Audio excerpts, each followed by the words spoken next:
Hello everyone, sejam muito bem-vindos a mais um Twins Talks, a experiência de áudio aqui do Gêmeos do Inglês. E na verdade pode ser que você também esteja nos assistindo pelo YouTube, esteja vendo aí o vídeo dessa gravação no YouTube. Seja muito bem-vindo, eu sou a Bi. E eu sou a Gi, estamos aqui remotamente, Bianca diretamente do Brasil e eu diretamente dos Estados Unidos.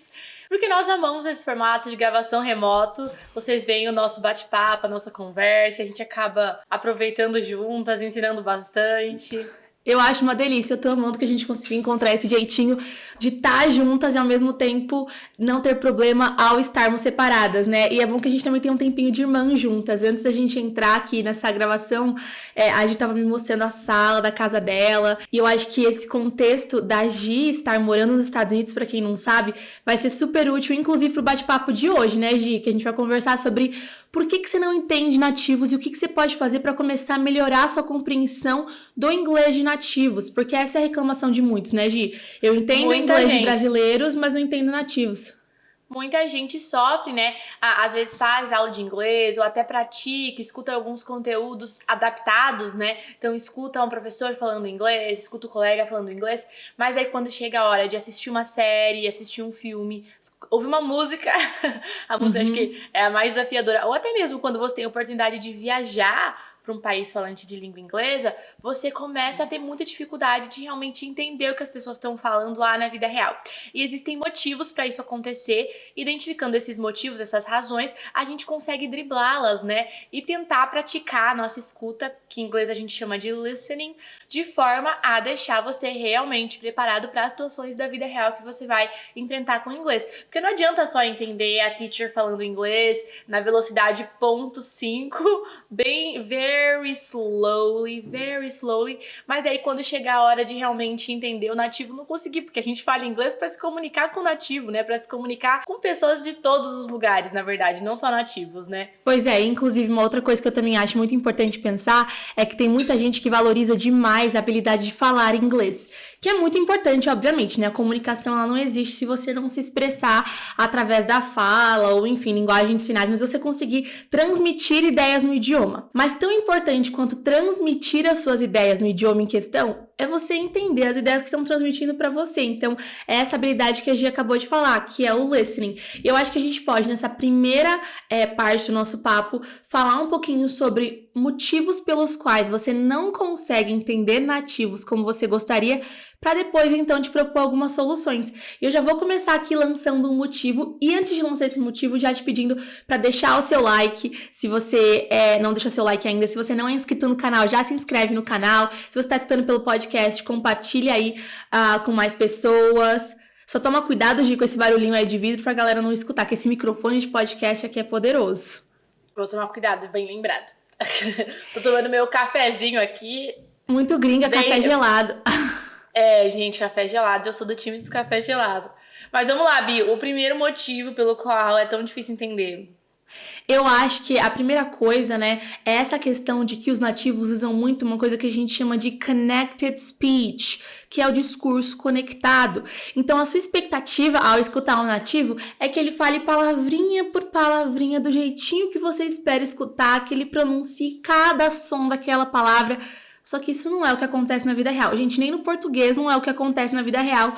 No inglês também não é. Os nativos, eles costumam unir sons de palavras. Ao invés, por exemplo, dele falar I am going to buy a car. Eu vou comprar um carro. Você tem expectativa que ele fale assim pra você entender, né? I am going to buy a car. Bem Google Tradutor, ele vai falar I'm gonna buy a car. I'm gonna buy a car. Então, ele vai juntar aí o som do going to, né, nessa contração que a gente usa, né, que é o gonna. Ele vai usar a contração também do verbo to be e ele ainda junta os sons das contrações. I'm gonna. Parece que é uma palavra só, I'm gonna. Então, você escuta isso na vida real e você fala, eu não entendo. E, na verdade, você sabe usar o going to. Você sabe essa estrutura de futuro. Você simplesmente não se acostumou a ver essa estrutura de futuro sendo apresentada de forma contraidinha. E em vários outros casos, a gente também tem isso, né, Gi?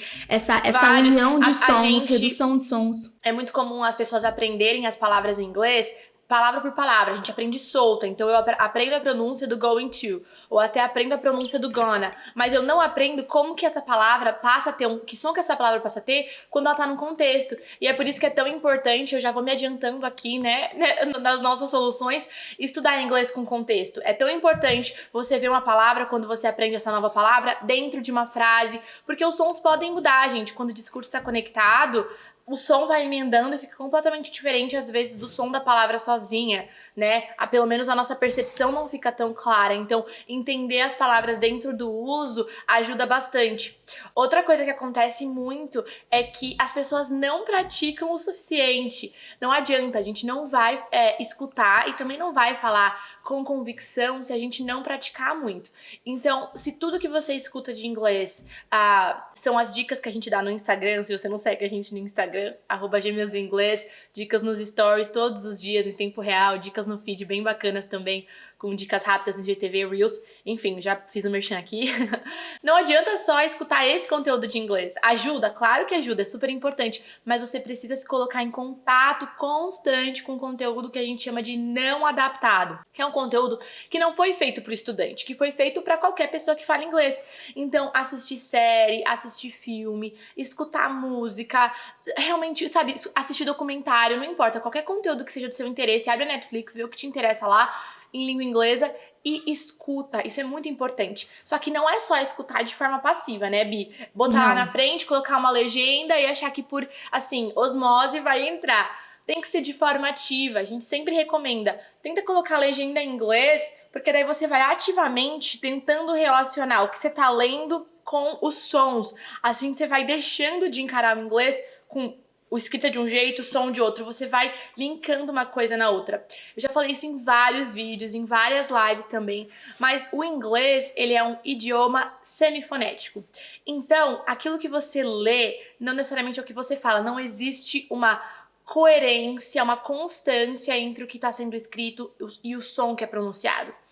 Eu vou exemplificar isso de um jeito que fique mais claro. No português, a gente tem essa constância fonética, né? Então, se eu tenho a ou tio, essa combinação de letras sempre vai ter som de ão. Não importa a palavra que ela esteja.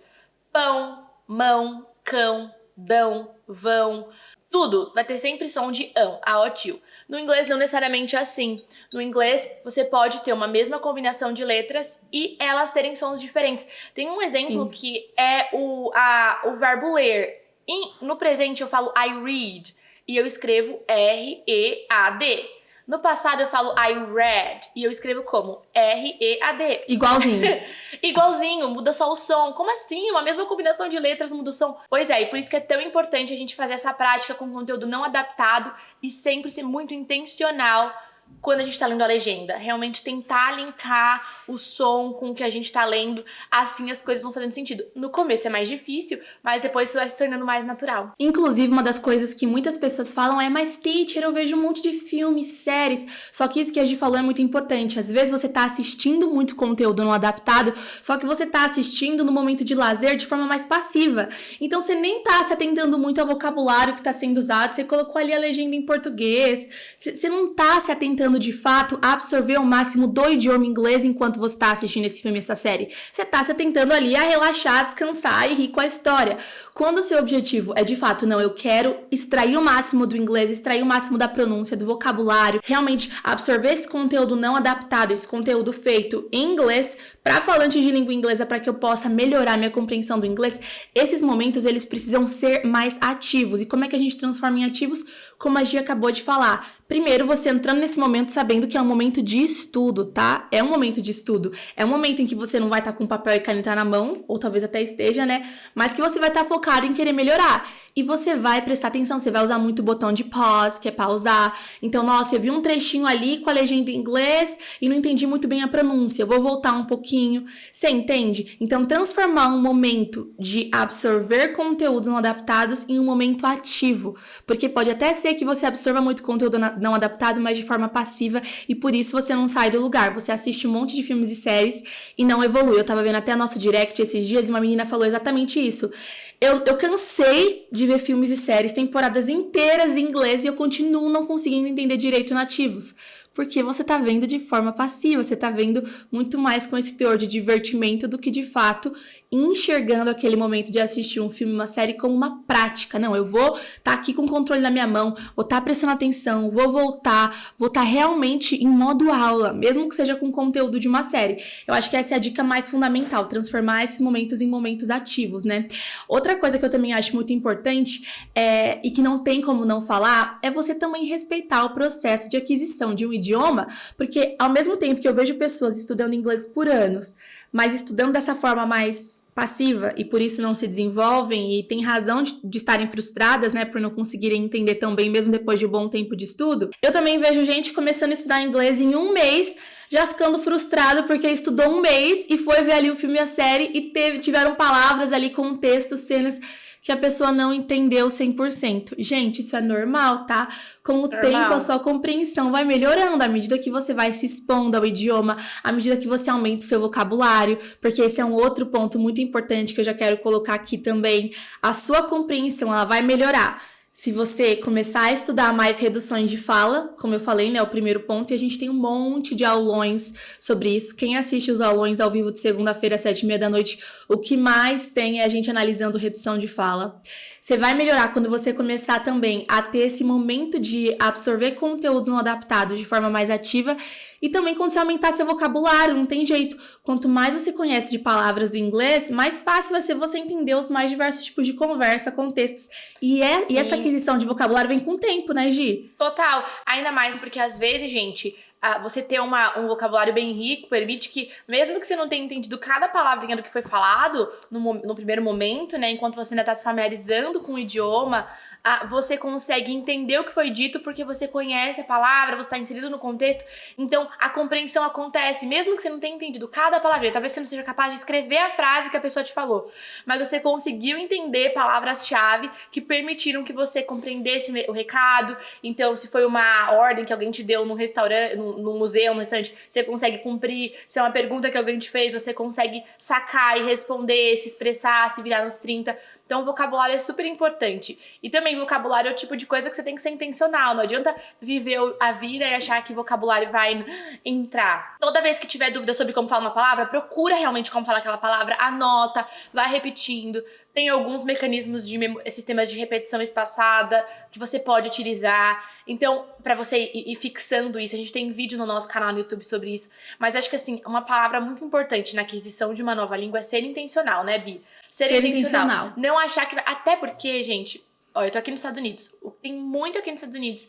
É imigrante, é estrangeiro, que vem pra cá zerado no inglês e vive zerado. Tipo, não é porque você e vai acha daqui... que só de estar no ambiente, né, naturalmente, por osmose, você vai aprendendo, porque tá na farmácia, no mercado, não aprende. Não, você não vai, porque as pessoas conseguem se virar sem fazer e se virar nos 30. Não vive plenamente... Opa! Girei aqui o fone de ouvido, mas pelo menos não é o microfone que tá pegando o áudio de verdade. Esse fone é só pra ouvir a Bianca. Mas não vai de verdade. Você às vezes até consegue se virar, sabe? Se vira lá nos gestos, solta uma palavra ou outra, consegue pagar o que precisa pagar. Mas você não vive plenamente a experiência, você não tem aquela sensação de liberdade, de independência, de poder lidar com qualquer problema, resolver qualquer pepino em inglês. E, gente, é super comum, não adianta. Porque, de novo, esse pensamento de que, se eu conviver, naturalmente vai vir. Não, você tem que ser intencional. É realmente prestar atenção no que... Eu faço isso até hoje. Nossa, eu mesmo conseguindo me comunicar com tranquilidade em inglês, toda vez que tô conversando com alguém, eu reparo, presto atenção. Nossa, usou uma palavra que eu não usava antes. É ser curioso, é ser intencional. Isso é super importante, né? Super, inclusive quando eu tô assistindo filmes, séries, nossa, olha, uma expressão nova que eu não conhecia, deixa eu voltar e ver direito o contexto que ela foi usada. Olha, ela expressou tal coisa de tal jeito, então dá pra expressar assim também. Se colocar na postura de constante estudante, né? De uma pessoa que tá em constante aprendizado, porque o idioma é assim, o idioma ele se recicla, né? Ele se transforma, ele não é uma estrutura estática. Ele vai mudando ao longo do tempo, novas gírias, novas reduções vão surgindo, né? A sociedade, ela impacta diretamente no idioma. Então você tem que estar diretamente ligado a constantemente se atualizar, sabe? Então eu acho que é isso, né, Gi? Que primeira coisa, começar a estudar reduções de fala. Você precisa estudar reduções de fala. É isso, adorei o bate-papo. Eu dei uma travadinha na nossa conexão aqui, mas estude reduções de fala. Inclusive, deixa eu fazer um merchan aqui também. Uma das coisas que a gente falou... Eu falei que eu adorei o bate-papo. Ah, sim. Uma das coisas que a gente falou foi da importância de estudar reduções de fala, de aumentar vocabulário e de ter um estudo dentro de um contexto, né, para que você consiga ver como é que as palavras elas se comportam, né, foneticamente dentro de uma frase. E dentro do nosso curso é por isso que a grande maioria das aulas a gente faz sempre contextos, sempre ali com diálogos, contextos, porque daí você vê todo o conteúdo de gramática, de vocabulário, toda a parte de pronúncia, né, a fonética dentro do contexto. Nos nossos aulões de segunda-feira, que a gente faz aulão ao vivo também, dentro de contexto. Então, se você tem vontade de ver como é que é um estudo dentro de contexto, se você é nosso aluno, tá ali no curso. Se você não é, começa a participar desses aulões, né, Gi? Vai fazer toda a diferença. Todas as segundas-feiras, às 7h30, no horário de Brasília, tem aulão no YouTube. Se não tem, a gente avisa, porque tem alguma outra programação, mas via de regra sempre tem. E também, se você tiver interesse em entrar para a lista de espera do nosso curso, estudar inglês com a gente, participar do nosso plano aí de estudos passo a passo, ter nossa assistência, encontros individuais de conversação, no vídeo do YouTube, no link, né, na descrição tem um link para a lista de espera, e também sempre no nosso Instagram, @gêmeasdoinglês, a gente deixa lá no nosso perfil o link para quem quer entrar na lista de espera e ser avisado de ofertas especiais, novas turmas, vagas remanescentes e tudo mais. É isso, né, Bi? É isso, espero muito que vocês tenham gostado, que esse bate-papo tenha sido produtivo e a gente se vê no próximo. Take care! Take care!